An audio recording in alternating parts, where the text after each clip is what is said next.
Hello and welcome back. If you're watching on YouTube, thank you. Instagram, thank you. Facebook, wherever you join me from, they all link. So please share. Without you guys, there is no channel, and these videos are simply to help you. So thank you for tuning in. Today, as always with me, I'm going to give you the honest truth. No BS, no thumbnails, which are meant to just grab you for a click. I'm just going to tell you the truth, because why would I waste your time?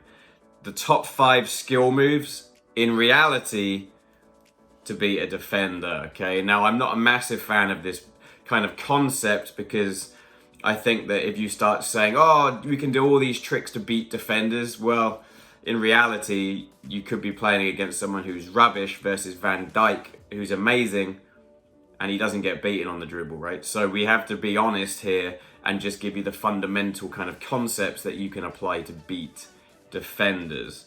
Number 1 would be the Cruyff turn. Now, the Cruyff turn, of course, was coined, or if you don't know, was coined by Johan Cruyff, who was an amazing player, arguably a top 10 player of all time. And if you just Google that, watch the Cruyff turn, and what he did was effectively just send the defender off on a vacation whilst he went the other way by turning with the instep of his foot, almost against his natural direction. That one was kind of cool because he kind of made it up and then out of nowhere just pulled it off in a game, and everybody was like, wow, here we go. So that's the Cruyff turn, more of a specific turn rather than my next one, which would be a drag back. A drag back is a really easy way just to get the ball, especially at youth level. It's not really as much applicable when you get older, but at youth level, a drag back can be a simple way to get the ball away from kind of an oncoming opponent. Number 3, dropping the shoulder. Now, this one is more common. I'm trying to put them in order of the reality. I see a lot of kids and a lot of teenagers and a lot of even adults who try all these fancy things, when in reality, which is what I'm trying to tell you, the ones that I'm getting to are better to focus on than trying to do, you know, like the Ronaldo inside step turn. This is that's really hard stuff, or the Neymar rainbow when you're flicking over people's heads. You just don't use it in a game.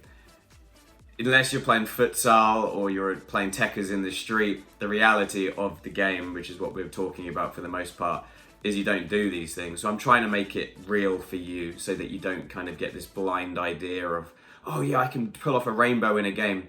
Well, you won't, because the guy will just pull you down as soon as you run off from you. So let's be real, right? So the next one, drop the shoulder. This one actually is very applicable. This one you will use every single game, whether you're taking somebody on or whether you're just dribbling out from the back, even as a defender. That is when you're kind of showing the opponent that you're going in one direction, and at the last second you exit the other way. That's a basic standard move that if you Google it or you look it up anywhere in the world, drop the shoulder, exit left, exit right, the opposite way. Then you can start doing like double drops and all that kind of stuff. But, you know, I'm getting to the main answer right now. So the 4th one, which for me is huge, change of speed. Change of speed. If you watch Messi, who's the greatest of all time, in my opinion, it'll bring you in. When you think there's a chance, he's off.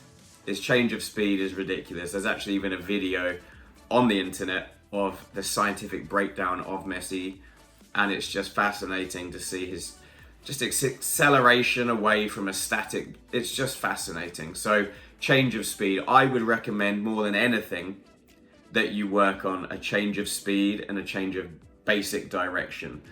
If your friends are out there in the playground or your friends are on the field and they're doing all these turns, and it's fantastic, don't get me wrong, to add that arsenal to your game. But for me, in a youth development setup, we really want to focus on the basics and becoming amazing at the basics, and then pepper in these things. You know, Ronaldo, even at 17 when he was joining Man United, wasn't doing all these turns in a game as much, because Sir Alex Ferguson said, keep it simple and then layer up.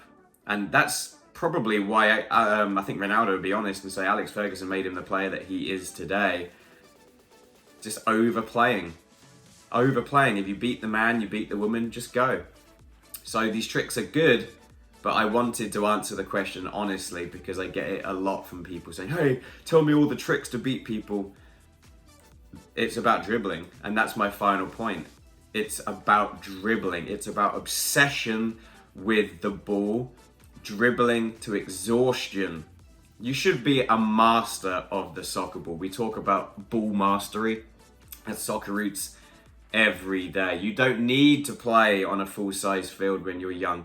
All of this garbage that's been fed into your mind, it's just rubbish. You could play in a 6x6 foot box and learn just as much, just doing ball mastery techniques in regards to dribbling as you would playing, in a full-size game and you barely touch the ball. Master the ball. Master the ball. So dribbling to exhaustion. I want you to be able to play with your left foot, your right foot, to be able to do turning within close proximity. Can you drag it back? Can you do a Cruyff turn? These things are all cool, but they're all encompassing within the same world, of the reality, which is just to beat people on a one-on-one, maybe a two-on-one within a game. That's all we're trying to really achieve, is can you beat somebody on a one-on-one and then perhaps a two-on-one? That's it. These are the micros within dribbling which lead to the macro of being a winger. If you're a winger, you're dribbling down the wing.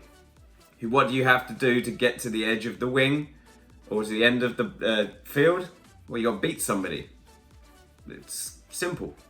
You might have to beat the right midfielder, then the right back. You might have to beat them at the same time. They both might be chasing you. So we have to have the ability to quickly turn. But do we need to do it over, 1,000 feet in training? No. No, when I practice one-on-one, it's small. I did it with the U6s, U7s the other day. 15 feet, dribble, take them on, get to the next cone. Next person goes. Next person goes. Keep the same defender. Just one-on-one. Ding, ding, ding, ding, ding. So those are my tips. I waffled a little bit because I want to really get through to your head that it's about ball mastery and obsession with dribbling, which only comes through practice. Trying to be obsessed with juggling, Cruyff turns, the Ronaldo, the Neymar, all these moves, they're fantastic once you get to that level.